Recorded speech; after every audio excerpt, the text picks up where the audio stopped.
All right. Well, in 1980, the world changed. Rubik came out with his cube, and basically from one day to the next, the world turned into one big, huge Rubik's cube. And, things came to a standstill for a couple of weeks, for a couple of months. Everybody was playing with the cube. Nothing else got done. I actually was still in high school at that point in time. My parents gave me a Rubik's cube, and, well, took me 3 weeks, but after 3 weeks, I could solve the cube. Okay, and that's basically the end of the story, right? For many people. I mean, how many people here can solve the cube? Okay, there's a few here. Well, solved once and for all? Not really. At least not as far as real mathematicians are concerned, like myself.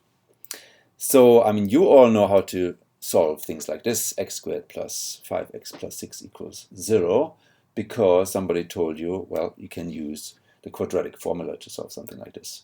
And for most of you who can solve the cube, well, you can solve the cube because you looked up some sort of recipe somewhere and you follow the recipe and you can unscramble a cube like this. Actually, for me, when I got my cube, that's not what I did.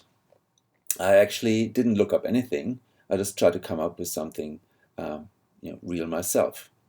And actually, that was probably, looking back, the first real big problem that I solved myself. And it's actually a very mathematical problem. The Rubik's Cube is a very, very mathematical toy. There's a lot of nice maths hiding in the background, permutations, algebraic structures, all sorts of things.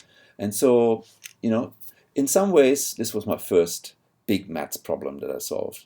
And it's the same thing with a lot of my colleagues. They really got going with maths using the Rubik's Cube. But of course, the Rubik's Cube itself is also something, because it was so memorable, everybody was playing with it, everybody realizes it's very mathematical. It's kind of some Mount Everest coming up there all of a sudden, and it's a challenge. It's a challenge for everybody mathematical to really sort out what's going on here, to really understand what's going on here. And actually, efforts are ongoing since then to really understand what the Rubik's Cube is all about. Okay, so everybody knows Rubik's Cube is hard. Let's just see how hard. Okay, so here's a Rubik's Cube. If you understand how hard it is, well, the first thing you have to do is you kind of have to take it apart. Okay, so at this point in time, I'm taking a Rubik's Cube and I'm disassembling it into the final pieces. In the next slide, we see what that is. So it's going to be these sorts of pieces. Okay, now we can put the Rubik's Cube back together again. Well, first of all, what have we got here? We've got, 12 edges. So there's 12 edge pieces here, and we've got 8 corners of a cube, so we've got 8 corner pieces. But we also got this cross there in the middle, and actually the cross never changes when you manipulate the Rubik's Cube. When you twist and turn the Rubik's Cube, the cross never changes. Okay, so let's just imagine we put on a blindfold, and blindly we put those edges and corners back into the cross to make a cube. Obviously, it will end up with something completely jumbled. Now, how many different configurations can we actually make this way? How many different cubes can we make this way? Well, there's a few. You can figure it out. It's this many. It's quite something. 500 quintillion. It's a lot. But actually, not all of them can be reached via legal moves. So you actually only can reach. Okay, so what's this number stand for? Just to get an idea. Well, if we measure the surface area of the Earth in terms of millimeters squared, then that's about the number we get. Or in other words, if we take that many Rubik's Cubes, scale them down to just 1 millimeter times 1 millimeter times 1 millimeter, then we can use these Rubik's Cubes to cover the Earth's surface. It's a lot, right? But not all of these positions are reachable. Actually, only that many. Well, still quite a few left over. And actually, you can see quite easily what the relation between those two numbers is. it's you just have to take the first number, divide it by 12, and you get the second number. So what that also means is that if you take a disassembled Rubik's Cube, blindly assemble it, you've got a 1 in 12 chance of ending up with something that you can actually solve with legal moves about just twisting and turning faces of the cube. All right, so anyway, so there's a huge universe of configurations. And basically when somebody designs a method for solving the cube, they have to take care of all these things. Sounds pretty daunting, right? But there's other really interesting questions that have occupied mathematicians. Well, when Rubik's Cube first came out, it really became popular among mathematicians. Those were really the first ones who got hold of it. And I still remember talking to some of my older colleagues who actually did a pilgrimage to Hungary to buy some cubes there. They were already available there. Then he brought them back to actually the UK and gave them to his colleagues, and it was a big hit. And it was also probably mathematicians who were the first to kind of figure out really good algorithm for solving the cube. But pretty much immediately after the cube came out, people started really getting serious about understanding it beyond just solving it. And so one really natural question that came up pretty much straight away was, what's God's number? What's God's algorithm? What's the best way of solving the cube? What we're doing, even the world record holder, is actually pretty wasteful. So I mean, if you look at somebody who solves this really, really quickly, like these days they can do it in 10 seconds, they use methods that maybe take about 50, 60 moves to solve the whole thing.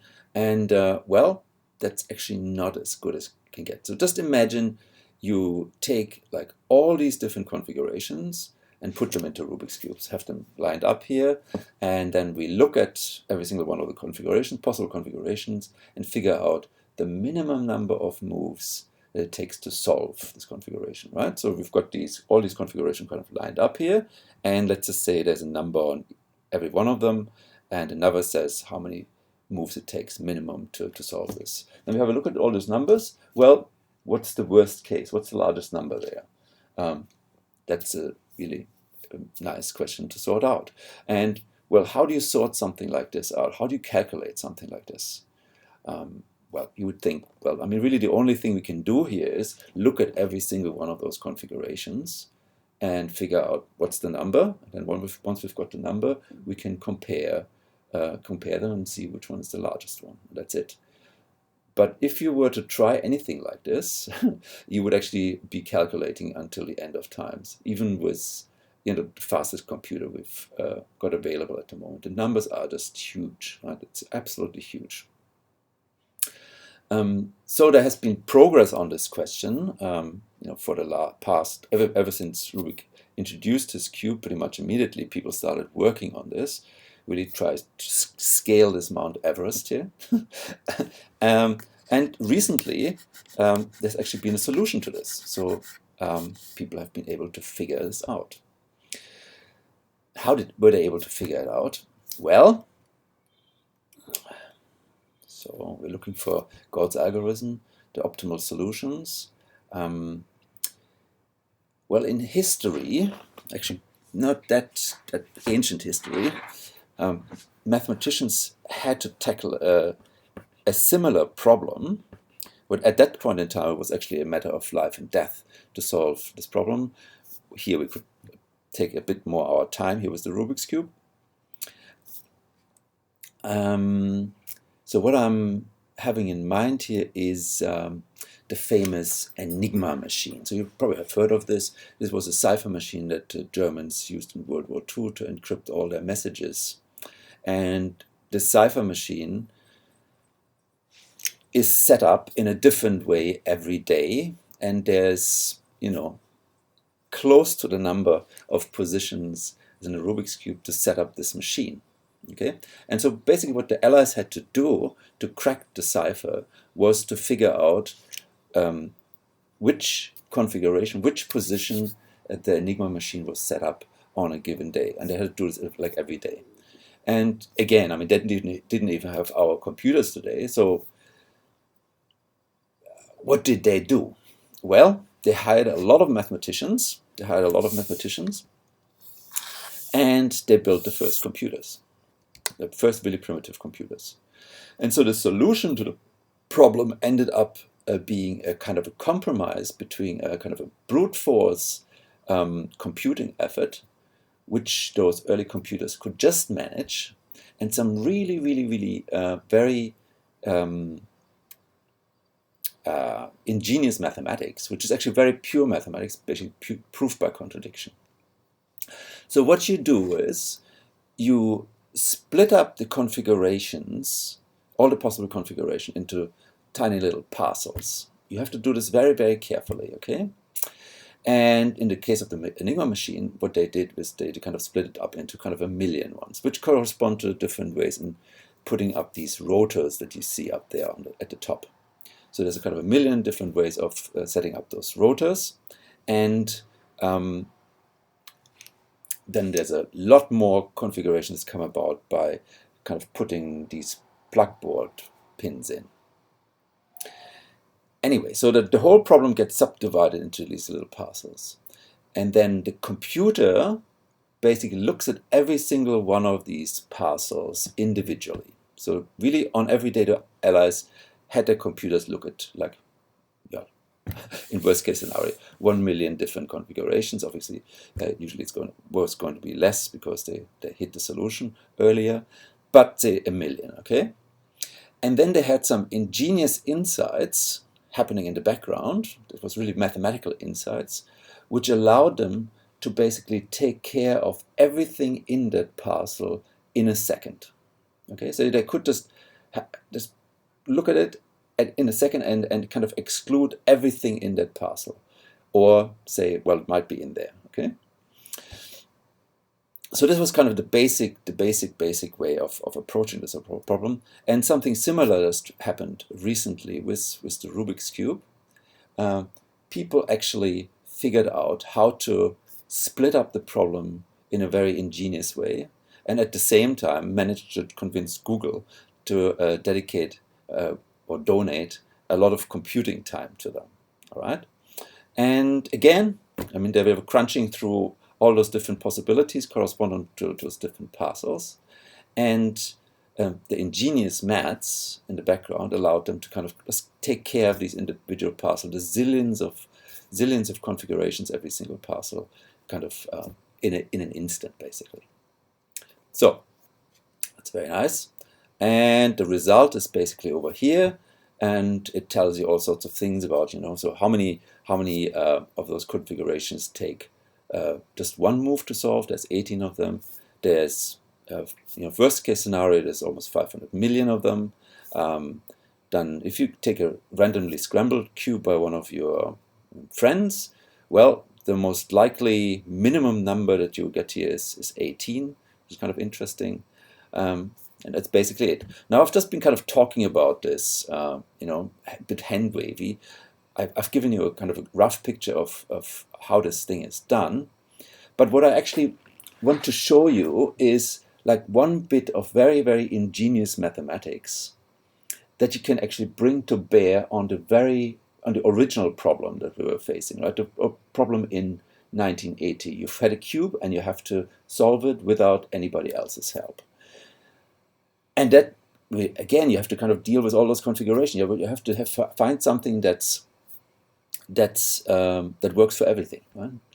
And obviously we have, right? And there's lots of things like this. But there's kind of one kind of essential mathematical insight, which is very important in mathematics too, which can really help you if you're halfway, interested in this problem, to come up with your very, very own solution. I just want to talk about this a little bit.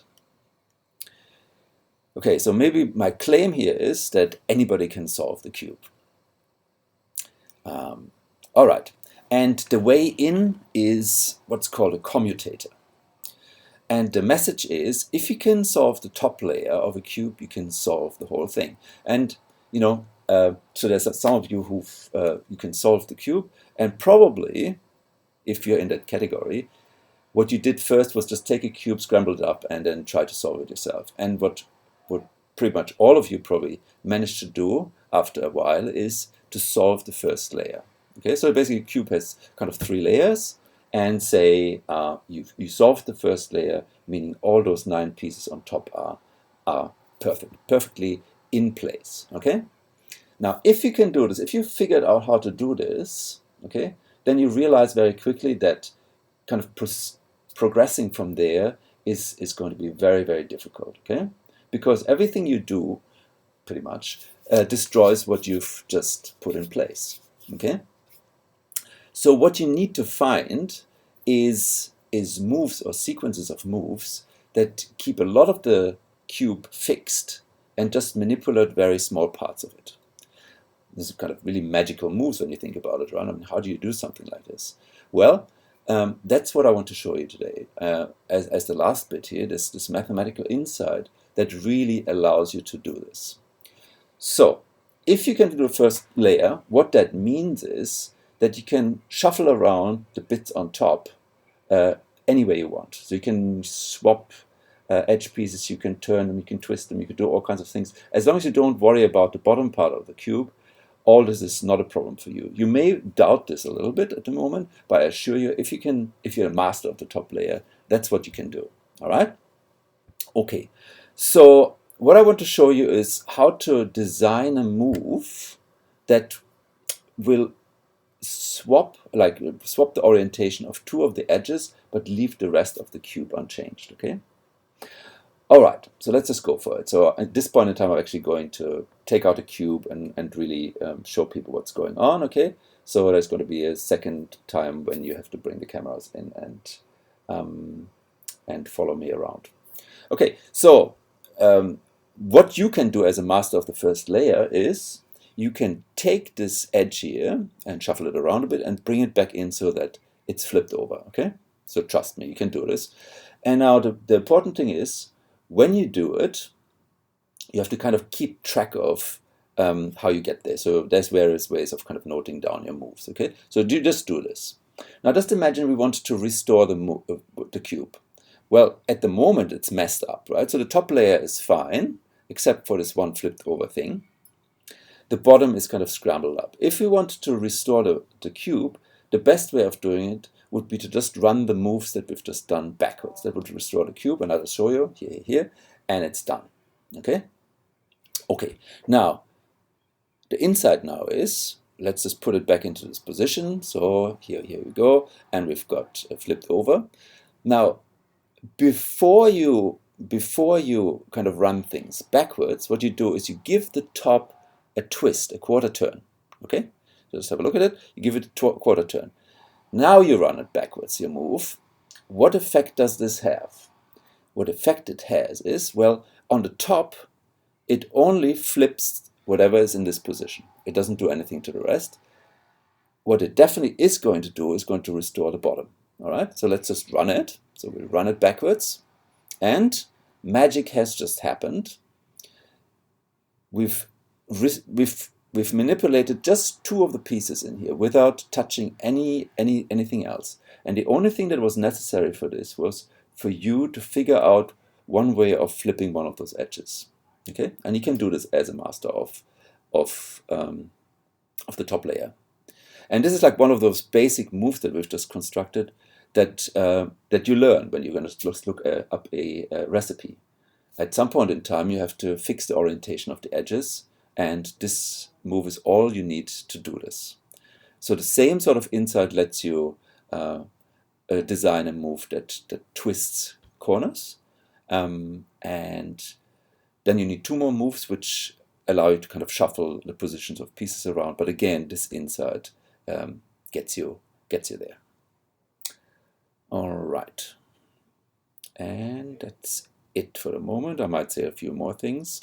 But the main thing is that we probably need just 2 instances where I manipulate the cube, and so you either bring the cameras in at that point in time, or we pre-record something. Anyway, so as far as I can tell, we're at 15 minutes now.